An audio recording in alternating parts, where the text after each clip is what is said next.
Texas, so we say y'all in Texas too. So Dr. McCurry, I appreciate that. And Mr. Hull and the Liberty Christian School family, I really appreciate the opportunity to share some thoughts with you about Veterans Day. My wife and I caught a plane out of Kansas City last night at 9:45 and arrived into the Indianapolis airport about 11:30. Got in a rental car about 12:15 and arrived to our airport, to our hotel at 2 a.m. here in Anderson. If that plane would not have taken off, we were prepared to drive from Kansas City to Anderson, because that's how much this program means to us. So you know I'm Sydney's grandfather, and that was all the introduction I wanted. That's all you need to know. Hey, baby girl. But I also want you to know that I am a son of a veteran. My father served in Korea and Vietnam and retired as a sergeant first class after 22 years of service. I am the brother of a veteran who served for 4 years. I'm a husband, been married 39 years to a very beautiful, intelligent lady, and 2 of those years are pretty good. I love her very much.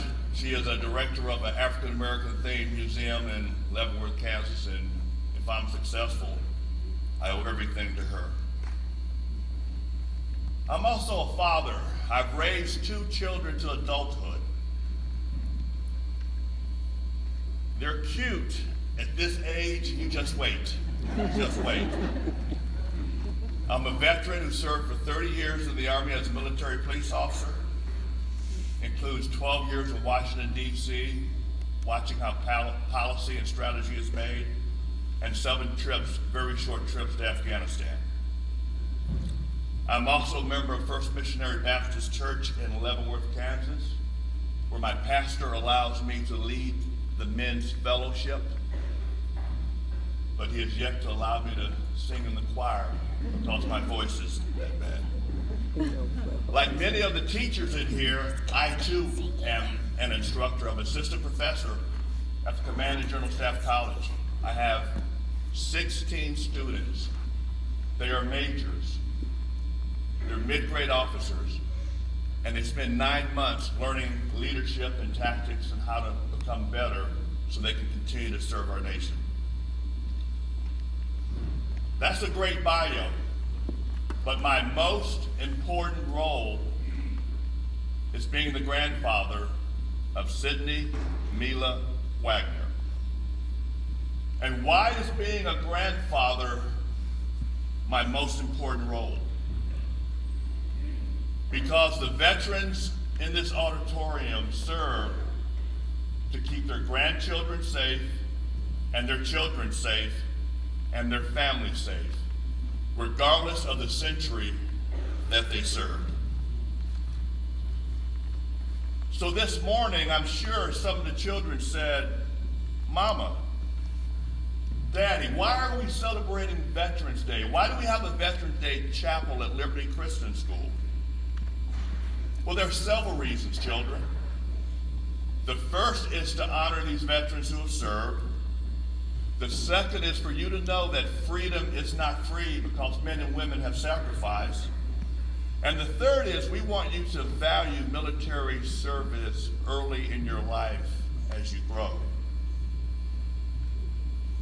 So how do I explain the military, or the need for a military, an Army, a Navy, Marine Corps for a nation to children? You know, that's a tough concept to talk to children about. So I talk to children about bullies, because children understand bullies on the playground and bullies in the neighborhood. Children understand that bullies are not nice and someone needs to stand up to them. So how do you handle bullies? Well, there are several ways. You can avoid a bully. You can talk to a bully. You can ask for someone else to help you with the bully. But sooner or later, a child on the playground may have to stand up to a bully. So if I can get children to understand that the world is a neighborhood and that there are some countries that are like bullies, and that there are terror networks like ISIS who want to do our nation harm, I can get our children to understand why we need a military. So can we liken the world to a neighborhood with bullies? Yes, we can.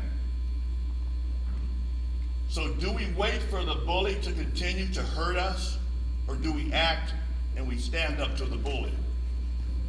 Well, that depends. What I want the children in this auditorium to understand is that the veterans, they stood up to bullies in our world. During World War I, World War II, Korea, and Vietnam. Sometimes the world doesn't know if we're dealing with a bully, so we have to do some negotiation. And right now, that's why our president is traveling the world and talking to people.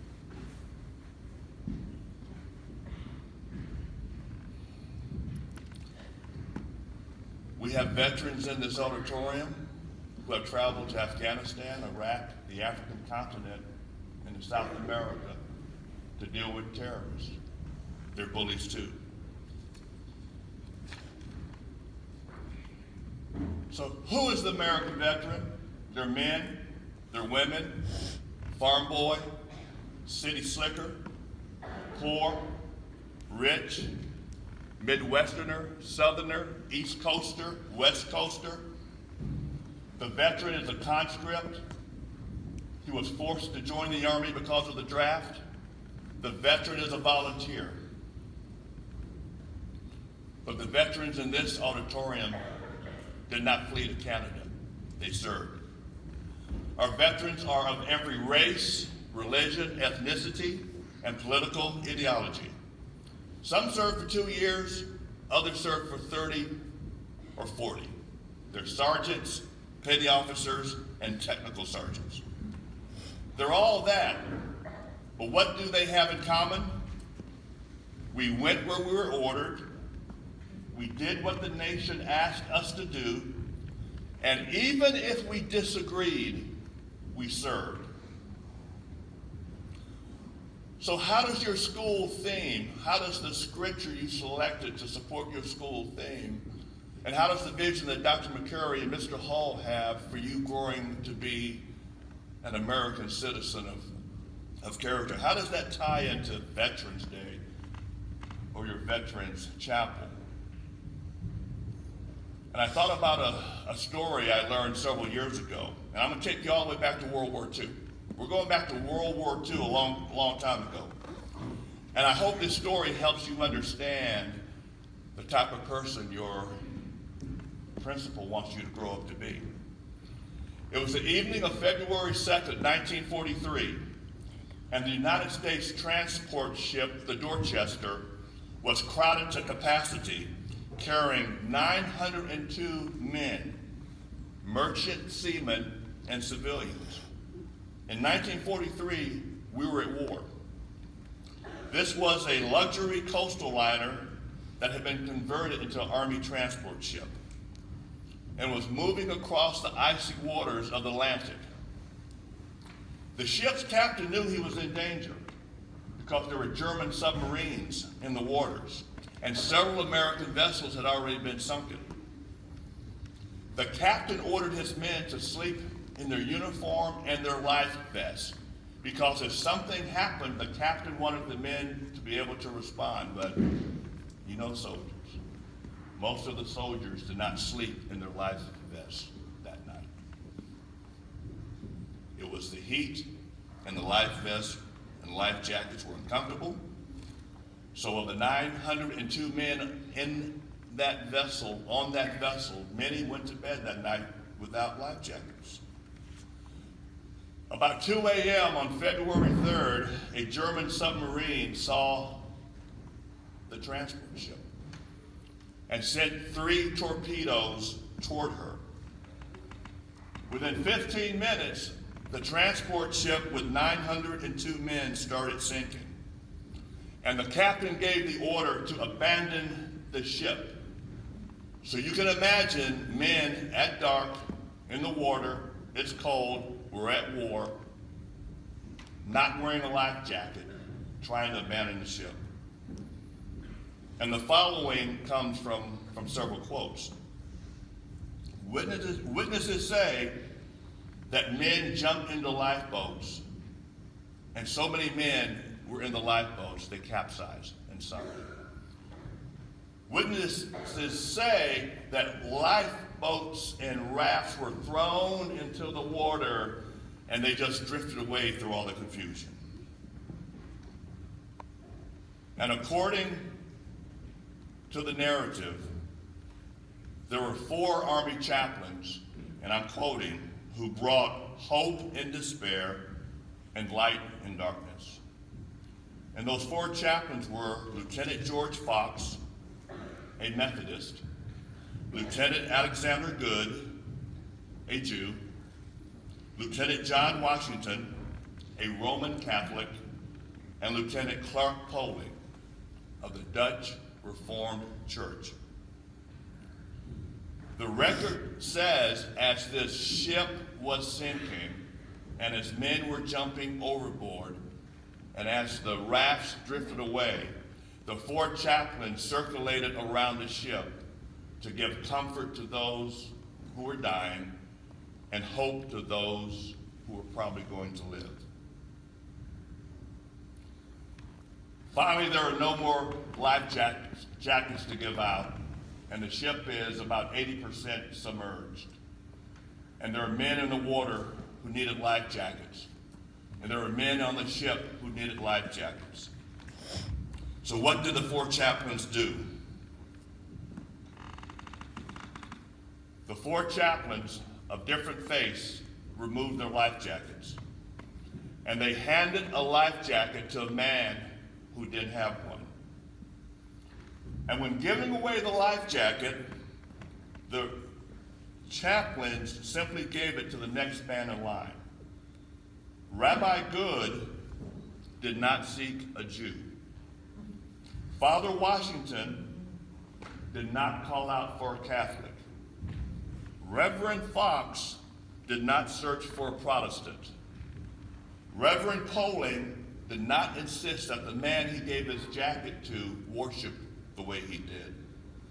The 4 chaplains simply took off the jackets and gave them to the men who needed them. And the record says, as the ship went down, survivors in nearby rafts, and there are 4 or 5 different transcriptions of this, report that they could see the 4 chaplains with their arms interlaced. Each was praying in his own way or singing based on his faith. And those 4 chaplains prayed together as they died. Of the 902 men on the Dorchester, 672 died that morning. 230 survived. Of the 230 who survived, 4 lived because a chaplain was willing to take off his life vest and give to a man he didn't know.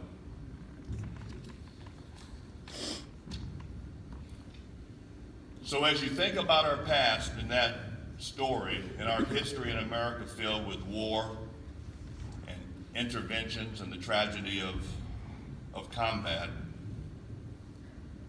and as you consider the importance of honoring the veterans that we have in here, I want you to also consider your role as an American citizen as you grow up. As an American citizen, Your role is twofold.